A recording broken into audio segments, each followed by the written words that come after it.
Welcome to NSTV. నేను రాజీవ్. ముందుగా headlines చూద్దాం. దేశవ్యాప్తంగా వక్ఫ్ బోర్డు సుప్రీంకోర్టు పరిశీలనలో ఉంది. కానీ రాష్ట్ర వక్ఫ్ బోర్డు చట్టవిరుద్ధంగా కాలే మస్తాన్ షావలి దర్గాను స్వాధీనం చేసుకోవాలని ప్రయత్నం చేయటం దుర్మార్గమని తెలంగాణ ముస్లిం పర్సనల్ లా బోర్డు సభ్యులు మొహమ్మద్ అసద్ మండిపడ్డారు. దర్గా ధర్మకర్త రావి రామ్మోహన్ రావు ఇక్కడ నిత్యం ప్రతిరోజు అన్ని సంక్షేమ కార్యక్రమాలు, అన్నదాన కార్యక్రమాలు, సామాజిక కార్యక్రమాలు కుల మతాలకు అతీతంగా గౌరవించి పటిష్టంగా పవిత్రంగా నిర్వహిస్తున్నటువంటి ఏకైక దర్గా ఇదొకటి.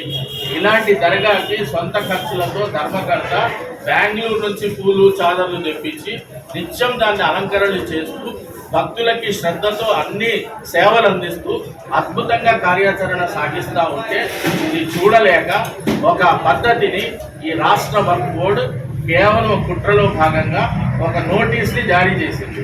నోటీస్ జారీ చేసిన తర్వాత సంజాయిషి కోరిన తర్వాత సంజాయిషి ఇచ్చేంత వరకు ఆగాలి. ఆగకుండా అదే రోజు అదే నంబరుతో ప్రొసీడింగ్స్ ఆర్డర్స్ కూడా పాస్ చేస్తారు. ఆర్డర్స్ ఎంత విడ్డూరంగా ఉన్నాయంటే ఇక్కడ ఏదో పంచనామా జరిగిందట.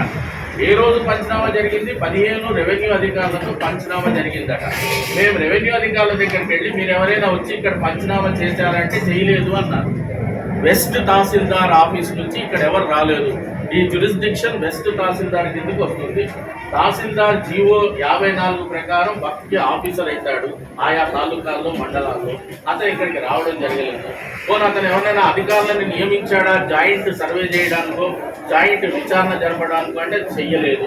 కేవలం టేబుల్ మీద యథేచ్ఛగా రిపోర్టు తయారు చేసుకుంటున్నారు. వాళ్ళే ఫిర్యాదులు రాసుకుంటున్నారు. పాత్రికేయ మిత్రులందరికీ ముందుగా నమస్కారం తెలియజేస్తా ఉన్నాను. నా పేరు మొహమ్మద్ అసద్ అండి. ప్రముఖ విద్యావేత్త, న్యాయ నిపుణుడిని, అలాగే తెలంగాణ ముస్లిం హక్కుల పోరాట సమితి రాష్ట్ర వ్యవస్థాపక అధ్యక్షుడిని, ఆల్ ఇండియా ముస్లిం పర్సనల్ లా బోర్డు తెలంగాణకి సంబంధించిన సభ్యుడిని. ఇవాళ ఈ దర్గా కాళేషా మస్తాన్ వలి గుంటూరుకి సంబంధించి, అలాగే ఇక్కడ రాష్ట్ర వక్ఫ్ బోర్డుకి సంబంధించి ఉన్నటువంటి సమస్యల మీద ప్రత్యేక ప్రెస్ సమావేశాన్ని ఏర్పాటు చేయాలనే సంకల్పంతో ఇక్కడికి రావడం జరిగింది.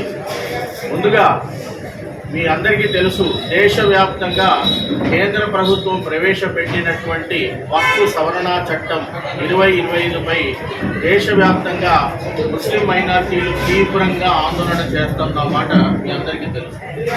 రెండో పక్క దేశానికి సంబంధించినటువంటి సర్వోన్నత న్యాయస్థానంలో రిట్ పిటిషన్ సివిల్ లిటిగేషన్ 269/25తో పాటు అనేక రిట్ పిటిషన్లు దాఖలు చేయబడ్డాయి. ప్రస్తుతము సవరణ చట్టం 25 సుప్రీంకోర్టు పరిధిలో ఉంది. అలా ఉన్నప్పుడు దేశవ్యాప్తంగా రాష్ట్రాల్లో ఉన్నటువంటి వక్ఫ్ బోర్డులన్నీ కూడా యథాతథా స్థితిని కొనసాగిస్తూ ఉన్నాయి. సర్వోన్నత న్యాయస్థాన పరిశీలనలో ఉన్నటువంటి వక్ఫ్ సవరణ చట్టం 25ని తుది తీర్పు వచ్చే వరకు ఎవరు కూడా ఎటువంటి నిర్ణయాలు తీసుకోకుండా మారిటోరియం యథావిధి స్థితిని కొనసాగించాలి అనే ఆలోచనతో రాష్ట్ర ప్రభుత్వాలన్నీ కూడా దేశవ్యాప్తంగా బోర్డులను నిర్లిప్త దశలో పెట్టాయి. అంటే వాళ్ళు స్తూప్త దశలోనూ పెట్టడం జరిగింది. పంచనామాలు సృష్టించుకుంటున్నారు. వాళ్లే ఇవన్నీ సూచనల్లో పెట్టి ఇక్కడ ఉన్నత న్యాయస్థానం సైతం ఎఫిడవిట్లు ఇచ్చి తప్పుడు సమాచారాలు ఇస్తా ఉన్నారు. ఇది ఇంతకంటే దారుణమైన పరిస్థితి లేదు.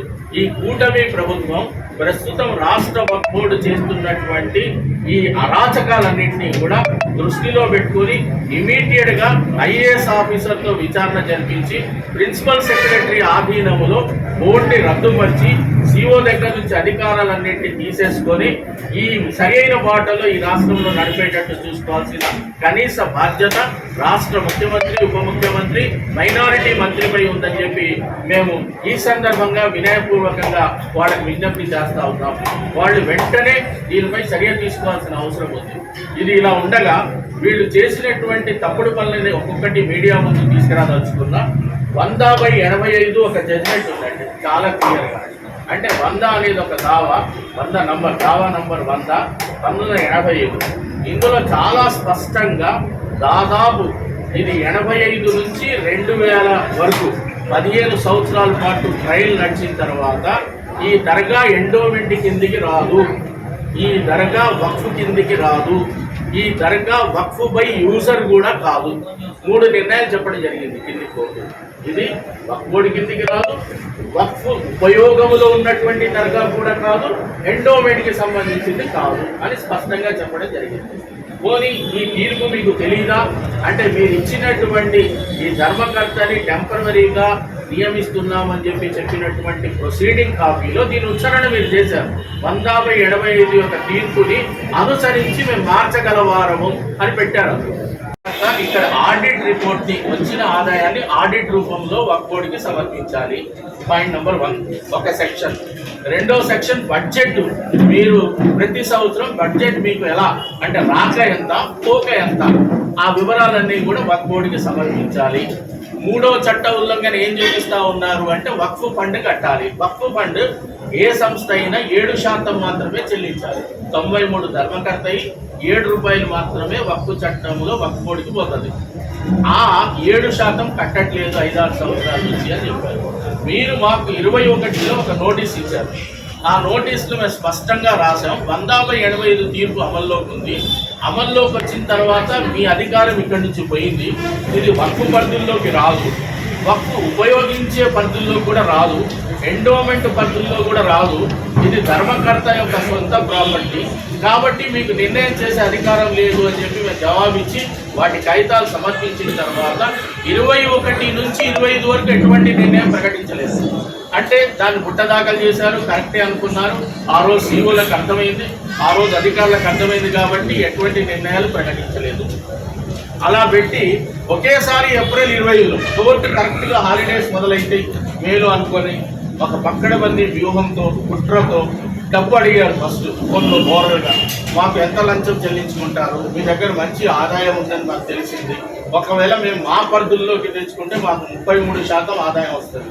ఎంత వస్తుంది? నేరుగా అయితే వాడు 33%, ధర్మకర్త ద్వారా అయితే 7%. ఇక్కడ గమనించాల్సింది ఏంటంటే, వాళ్ళకైతే 33 రూపాయలు డైరెక్ట్గా వస్తాయి,